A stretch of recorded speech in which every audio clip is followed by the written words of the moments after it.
नमस्कार दोस्तों, स्वागत है आपका पेंशनर्स, फैमिली पेंशनर्स, कर्मचारियों और केंद्र सरकार के पेंशन भोगियों के लिए सबसे बड़ी चैनल विश्वसनीय चैनल न्यूज़ अड्डा पे आपका हार्दिक अभिनंदन है। दोस्तों, 4 इंपॉर्टेंट अपडेट्स है कर्मचारियों के लिए, पेंशन भोगियों के लिए और केंद्र सरकार के जितने भी रिटायर्ड पेंशन भोगी सभी के लिए इंपॉर्टेंट न्यूज़ है। सैन्य कर्मचारियों के लिए भी 2 बड़ी खबरें हैं। बिना देरी के वीडियो में आगे बढ़ेंगे उससे पहले अगर चैनल को पहली बार देख रहे हैं तो एक लाइक, शेयर और सब्सक्राइब ज़रूर करें। इससे हमारा हौसला बढ़ेगा और आगे भी वीडियोस को बनाने के लिए हमें प्रेरणा मिलेगी। चलिए दोस्तों, बिना देरी के वीडियो में आगे बढ़ते हैं।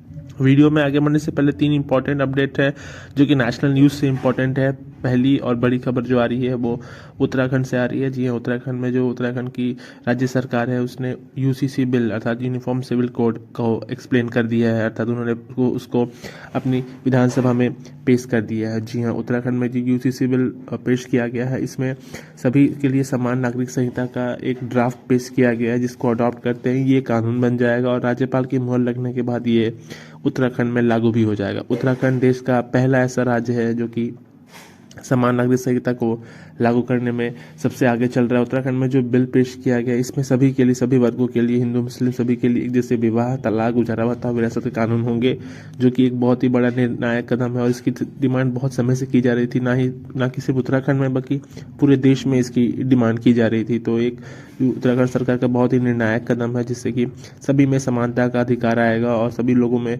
जो कानून होंगे उसको लेकर के एक ही विवाह, तलाक और गुजारा भत्ता या विरासत का कानून होगा, जिसको बहुत ही अच्छी तरीके से सरकार ने अभी तक पेश किया है और ये पास होते ही कानून बन जाएगा।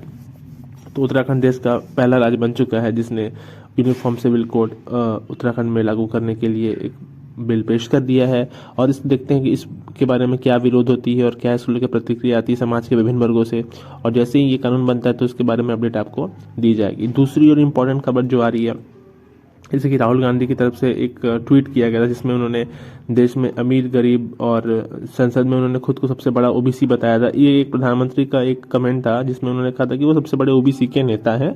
तो इसमें राहुल गांधी की तरफ से कमेंट आया था कि सरकार जाति को ना लेकर के अमीर और गरीब की 2 जाति बना दे रही है, जो कि एक हद तक बहुत सही बात थी कि सरकार की तरफ से जो माननीय प्रधानमंत्री की तरफ से जो कमेंट किया गया था वो यही बताया गया था कि जातियों में समाज को ना बांटे, अर्थात गरीब और अमीर बस यही 2 जाति है। इसकी खाई को जितना कम दूर कर सके वो सबसे बड़ी बात होगी, ना कि उसको हम जातियों में बांट करके समाज को और देश को अलग करने का काम करें। तो ये प्रधानमंत्री की बहुत ही अच्छी सोच थी जिसमें गरीब और अमीर की ही 2 जाति बताई गई थी। एक और ट्वीट आया था झारखंड के पूर्व मुख्यमंत्री हेमंत सोरेन की तरफ से। उसमें उन्होंने ट्वीट में कहा था कि हम जंगल से बाहर आ गए हैं, इनके बराबर में बैठ गए तो इनके कपड़े मैले हो जाएंगे।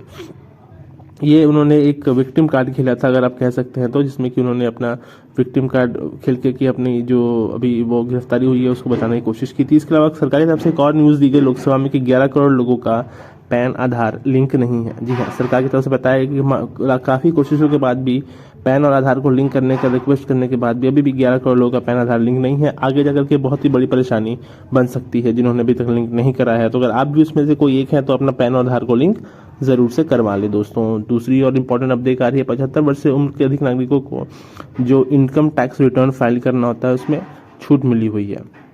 लेकिन वरिष्ठ नागरिकों के लिए भी आयकर जमा करने में छूट दी जाती है यदि ब्याज आय उसी बैंक में उत्पन्न होती है जहां से पेंशन ली जाती है। तो ध्यान रखने योग्य एक और महत्वपूर्ण बिंदु है। जी हाँ दोस्तों, अगर आपका ब्याज और आय जो है वो एक ही बैंक से मिलता है तो उसमें भी ध्यान लेने को लेकर के एक इम्पॉर्टेंट अपडेट है। क्या है वो इम्पोर्टेंट अपडेट?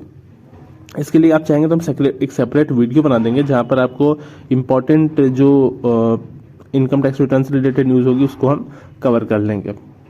एक और इम्पोर्टेंट अपडेट आई है जो कि वित्त राज्य मंत्री की तरफ से आई थी, जिसमें उन्होंने सभी सरकारी कर्मचारियों के पेंशनर्स और डीए को लेकर के सेवानिवृत्त की जो लाभ होती है उसको लेकर के कितने टाइम का समय लगता है क्वेश्चन पूछा गया था। तो उसका उन्होंने आंसर दिया था कि इसमें 3 महीने के अंदर सभी कर्मचारी जो कि रिटायर जाते हैं उनके सभी रिटायरमेंट से बेनिफिट्स उनको मिल जाते हैं। तो ये इंपॉर्टेंट अपडेट न्यूज़ है आज की। मिलते हैं अगले वीडियो में, तब तक के लिए बहुत बहुत धन्यवाद। जय हिंद दोस्तों।